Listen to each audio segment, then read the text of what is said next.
បាទអរគុណបាទតកតងជាមួយនឹងសាច់រឿងបន្ទាប់នេះនៅក្នុងវគ្គទី3នេះគឺនឹងជំរាបជូនមកប្រិមិត្តអំពីការប្រកួតរវាងក្រុមបាល់ទាត់អូឡ িম্প ពិកលីយ៉ុងរបស់បារាំងបាទបានជួបគ្នាបើជាមួយនឹងក្រុមបាល់ទាត់ Manchester United យើងឃើញថាសម្រាប់ការជួបគ្នារវាងក្រុមបាល់ទាត់អូឡ িম্প ពិកលីយ៉ុងជាមួយនឹងបិសាចក្រហម Manchester United នៅក្នុងពានរង្វាន់ Europa League បាទ Europa League បាទយើងឃើញថាពានរង្វាន់ UEFA Europa League នេះគឺជាពានរង្វាន់លំដាប់ទី2របស់អឺរ៉ុបសម្រាប់ការប្រកួតនេះយើងឃើញថាការប្រកួត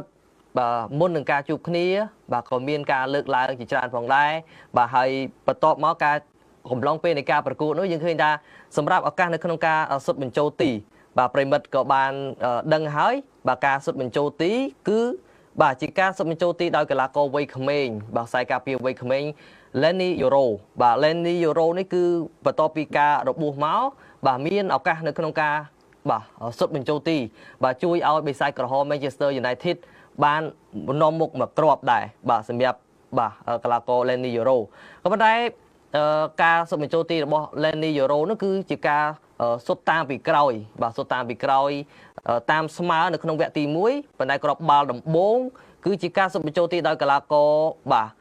Almada របស់ Olympic Lyon បាទយើងឃើញថាសម្រាប់នៅក្នុងវគ្គទី1បញ្ចប់ទៅលទ្ធផលបាទ1-1បាទ1-1រហូតមកដល់ក្នុងវគ្គទី2បាទខ្សែការពារបាទរបស់បិសាចក្រហមកីឡាករ Manuel Ugarte ក៏ទទួលបាននៅកាតលឿងបាទនៅនាទីទី52ចូលមកនៅនាទីទី63ក៏មានការផ្លាស់ប្ដូរចូលបាទខ្សែប្រយុទ្ធបាទជំនួសដោយបាទកីឡាករ Ramos Hojlund គឺបដូរចូលដោយកីឡាករ Joshua Zirkzee ជាយើងឃើញថាសម្រាប់បាទលោក Ruben Amorim លោកក៏បានចាប់អារម្មណ៍ឃើញថាបាទខ្សែប្រយុទ្ធបាទតូរបស់លោកនោះហាក់ដូចជាពុំមានឱកាសនៅក្នុងការសុទ្ធបញ្ចូលទីទេដូច្នេះក៏សម្រាប់ចិត្តនៅក្នុងការបដូរកីឡាករ Zirkzee ចូលបាទបន្ទាប់មកគឺបាទកីឡាករ Mason Mount នោះក៏បានចូលបាទចូលជំនួស Manuel Ugarte នៅនាទីទី72បាទដល់ពេលនាទីទី78បាទកីឡាករ Mason Mount ក៏មានទទួលបាននៅកាតលឿងផងដែរបាទហើយក្នុងនោះក៏មានការផ្លាស់ប្ដូរចូលបាទ Alexandro Garnacho ប្ដូរចេញជំនួសដោយ Kobbie Mainoo បាទកីឡាករ Harry Maguire បាទក៏ជំនួសចេញដោយបាទកីឡាករ Lindelof បាទជំនួសចូលវិញបាទរហូតដល់បាទកីឡាករបាទ Joao Zirkzee បាទ Joao Zirkzee នេះគឺអាចបាទសុទ្ធក្របបាល់នាំមុខបាទគឺកីឡាករខ្សែប្រយុទ្ធតូរបស់បិសាចក្រហមនឹងមានឱកាសនៅក្នុងការសុំបញ្ចូលទីបាទអញ្ចឹងយើងឃើញថាឱកាស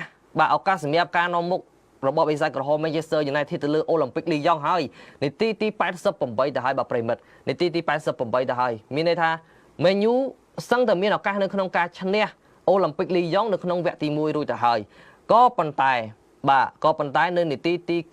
90+5បាទ90+5នោះគឺកីឡាករបាទ Cheggy បាទអាចសុទ្ធបញ្ចូលទីហើយគ្រាប់បាល់នោះគឺជាគ្រាប់បាល់ rebound មានន័យថាកីឡាករមួយរូបរបស់ Olympic Lyon សុទ្ធទៅអូណាណាបាទប្រិមិត្តកាប់អារម្មណ៍ឃើញអ្នកចាំទីរបស់ Big Man U បាទគឺអូណាណានេះឯងបង្កកំហុសបាទបង្កកំហុសគឺចាប់បាល់អត់ជាប់គណៈបាល់អត់ជាប់បាល់នោះ rebound ចេញមកវិញគឺបាទកីឡាកររបស់ Olympic Lyon បាទ Cheggy នោះគឺសុទ្ធបញ្ចូលទីគ្រាប់បាល់តាមស្មើនោះតែម្ដងចឹងយើងឃើញថាសម្រាប់ការប្រកួតនោះអ្វីដែលចាប់អារម្មណ៍ជាងគេបាទគឺជាការបង្កកំហុសពីរគ្រាប់ដោយកីឡាករបាទអ្នកចាំទីគឺអូណាណាបាទអូណាណាមានការលើកឡើងបាទពីប្រិមិត្តអ្នកគ្រប់គ្រងនៅសឹងតែជុំវិញពិភពលោកទៅហើយនាពេលបច្ចុប្បន្ននេះអំពីគុណភាពនៃការលេងបាទជាក់ស្ដែងយើងឃើញតំបន់ការពាររបស់លោក Ruben Amorim ក៏ល្អប្រសើរបម្រើក៏ល្អប្រសើរប្រយុទ្ធក៏ល្អប្រសើរដែរប៉ុន្តែបញ្ហាមួយគឺអ្នកចាំទីនឹងតែម្ដងបាទបើសិនជាបាទអ្នកចាំទីបង្កកំហុសផ្លត់ក្របបាល់អញ្ចឹងគឺជាការប៉ះពាល់បាទជាការប៉ះពាល់សម្រាប់ការប្រកួតនោះទាំងមូលទាំងតែម្ដងក៏មានការលើកឡើងដែរបាទមុនការប្រកួតនោះគឺថាមានការលើកឡើងអំពីអតីតកីឡាកររបស់បិសាចក្រហម Manchester United កីឡាករបាទ Matic ក៏ដូចជាអូណាណាបាទមុននឹងការប្រកួតចាប់ដើមណាបាទកាលនោះគឺអូណាណាគេបាននិយាយថាខ្ញុំយល់ថា Manchester United យើងមានកម្រិតលេងល្អប្រសើរជាងលីយ៉ុងនេះជាការលើកឡើងរបស់អូណាណាដល់ឡែកកីឡាករ Matic ដែលជាអតីតកីឡាកររបស់បិសាចក្រហម Manchester United ដែរប៉ុន្តែបច្ចុប្បន្នគឺរូបគេ បាទជាកីឡាកររបស់ក្លឹបបាល់ទាត់អូឡ িম্প ិកលីយ៉ុងនេះឯងក៏បាននិយាយបាទតបទៅកាន់អូណាណាវិញថានៅពេលដែលអ្នកជាអ្នកចាំទីអន់បំផុតមួយក្នុងប្រវត្តិសាស្ត្រក្លឹបបែបនេះ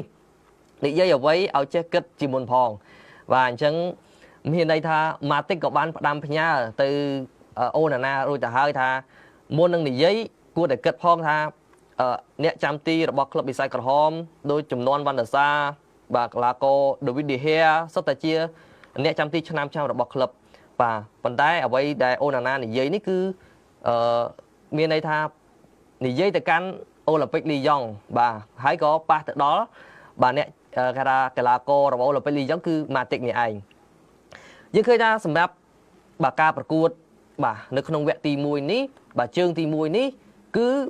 បាទលទ្ធផលស្មើគ្នាបាទ2ទៅនឹង2ជាងយើងក៏រងចាំអំពីការប្រកួតនៅក្នុង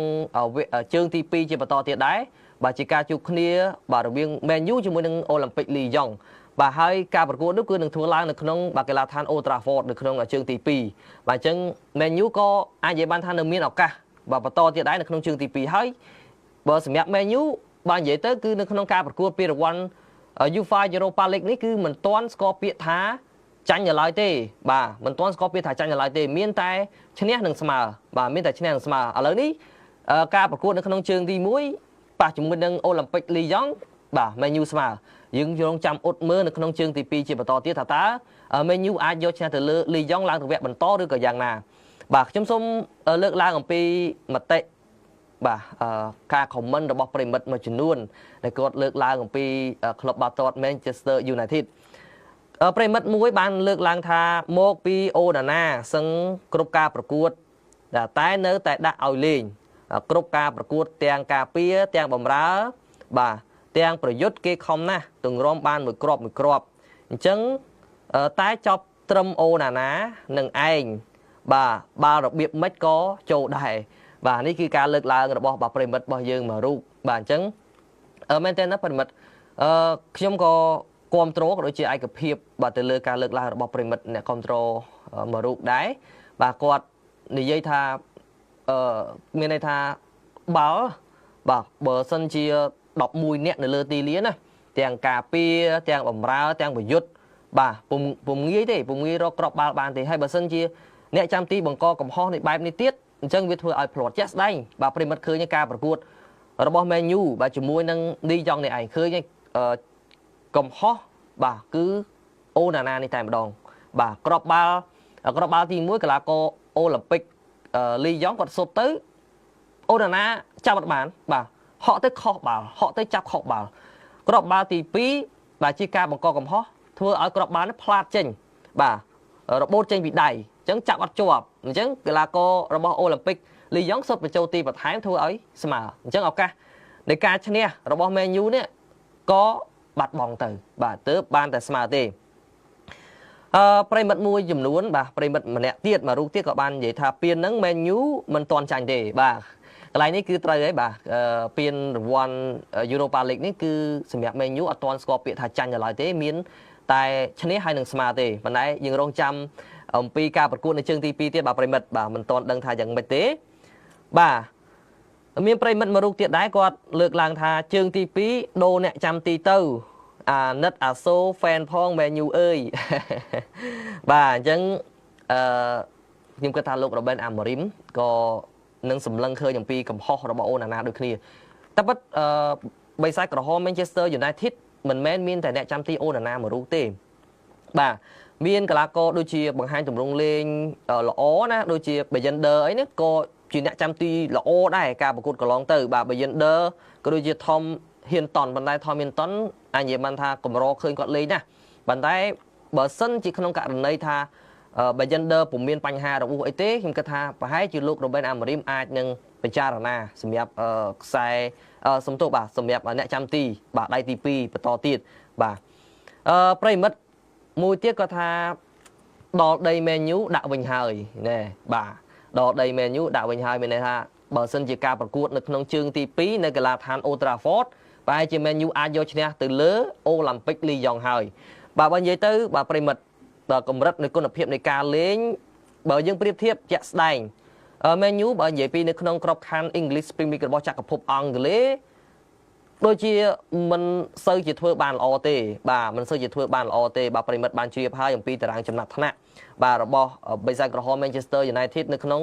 ចក្រភពអង់គ្លេសនៅក្នុងក្របខ័ណ្ឌ English Premier League ក៏ប៉ុន្តែអ្វីដែលយើងចាប់អារម្មណ៍បាទទៅលើលីយ៉ង់វិញបាទនៅឯលីកអងរបស់បារាំងនោះលីយ៉ង់បច្ចុប្បន្ននេះគឺឈរនៅចំណាត់ថ្នាក់បាទគួរសមដែរបាទចិត្តចូល top 4ដែរបាទបច្ចុប្បន្ននេះបាទអញ្ចឹងសម្រាប់លីយ៉ង់គឺស្ថិតនៅចំណាត់ថ្នាក់លេខ5បាទអញ្ចឹងបើយើងប្រៀបធៀបពីគុណភាពនៃការលេងនៅក្នុងលីកលីយ៉ង់គេល្អជាង Man U នាពេលបច្ចុប្បន្នប៉ុន្តែការប្រកួតនៅពានរង្វាន់ UEFA Europa League នេះយើងឃើញថាកម្រិតគុណភាពនៃការលេងនៅក្នុងវគ្គទី1គឺបាទស្មើគ្នាប៉ុន្តែយើងរងចាំនៅក្នុងវគ្គទី2បាទជាបន្តទៀតថាតើបាទក្រុមទាំងពីរបាទអាចយកឈ្នះក្រុមមួយណាដែលអាចយកឈ្នះបាទប្រិមិត្តអ្នកគ្រប់គ្រងបិសាចក្រហម Manchester United ក៏ដូចជាប្រិមិត្តអ្នកគ្រប់គ្រងក្រុមបាល់ទាត់អូឡ িম্প ិកលីយ៉ង់គិតថាក្រុមណានឹងទទួលបានជ័យជំនះនៅក្នុងជើងទី2បាទហើយសម្រាប់ខ្ញុំក៏មិនទាន់ជាហ៊ានទីការទូទីទេយើងរងចាំមើលអំពីជើងទី2បាទជាបន្តទៀតថាតើក្រុមមួយណានឹងអាចឡើងទៅវគ្គបន្តនៅក្នុងបាទពានរង្វាន់ Europa League បាទអញ្ចឹងប្រិមិត្តខ្លះគាត់លើកឡើងថាសម្រាប់ការប្រកួតនេះបើសិនជាមើលទៅ Man U អត់ដែលបានចាញ់ឬក៏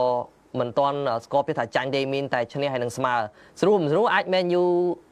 លើកពាន Europa League ក៏ថាបានដែរបាទអញ្ចឹងទោះបីជាមិនល្អនៅក្នុង League ក៏ពិតមែនតែបើសិនជា Man U អាចក្រងជើងឯកបាទពានរង្វាន់ UEFA Europa League រដូវកាលក្រោយអាចនឹងមានឱកាសនៅក្នុងការលេងពានរង្វាន់ UEFA Champions League ទៀតបាទនេះគឺជារឿងមួយដែលល្អបាទសម្រាប់ Man U ហើយយើងក៏រងចាំមើលបាទជាបន្តទៀតនៅក្នុងជើងទី2បាទហើយជាការជួបគ្នាសម្រាប់បាទជើងទី2បាទ Man U នឹងត្រូវប៉ះជាមួយនឹងលីយ៉ង់នោះគឺនៅថ្ងៃទី18បាទថ្ងៃទី18បាទខែ4បាទអញ្ចឹងជើងទី2ត្រូវជួបគ្នាបន្តទៀតបាទអញ្ចឹងបាទសម្រាប់ការលើកឡើងបាទរបស់ខ្ញុំតាក់ទងជាមួយនឹងការប្រកួតបាទរវាងអូឡ িম্প ិកលីយ៉ង់បាទជាមួយនឹងបិសាចក្រហម Manchester United នៅក្នុងជើងទី1បាទខ្ញុំបានជំរាបជូនដល់ប្រិមិត្តរួចហើយ